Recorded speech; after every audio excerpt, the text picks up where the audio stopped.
Hello everybody, this is Bill Elsey with Wines.com, and we are here with Daryl Gordman from the original New Orleans Po' Boy and Gumbo shop. We're going to talk about what to pair with some of the different gumbo and Cajun food that is authentic to the New Orleans area. First of all, my name is Daryl Gordon. I am the owner of New Orleans Po' Boy and Gumbo shop. I am the executive chef of New Orleans Po' Boy and Gumbo shop.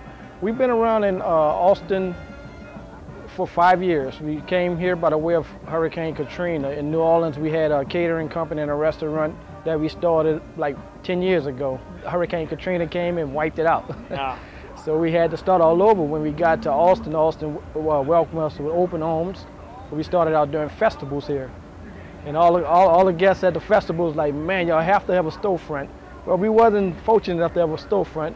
And Austin deal with trailers. Just to cook and just come special, you know what I mean? The Crawfish Etouffee is my recipe. It's not a recipe that came offline. It was a recipe that I made up many years ago, making a Crawfish Etouffee, and I didn't want the basic cable rope recipe. Right. So we messed around with it and we made a Crawfish Etouffee. And can't give you the secret ingredients, but it's something that you have to taste. Cajun herbs. Straight from New Orleans. I use their herbs, come from Louisiana. It is a filet gumbo. It got chicken, sausage, and shrimp in it, just the basics. So we don't have all the weird stuff in there to run the customers away. Yeah. But if you come to my house for Christmas, then you had a turkey necks and all that, all the extras in there.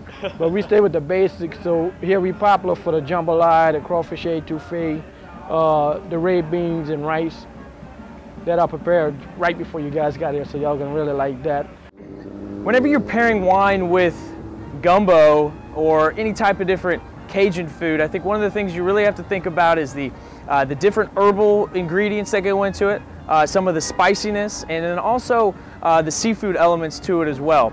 And you know, as I tasted these dishes and am thinking about them in my head, it just screams to me for white wines. I think one white wine that will go perfectly with the seafood character and some of the herbal notes would be an Albarino from Spain. You get a more kind of white peach, apricot type of character to it. It also has a little bit of a salinity because of where Albarino comes from in northwest Spain.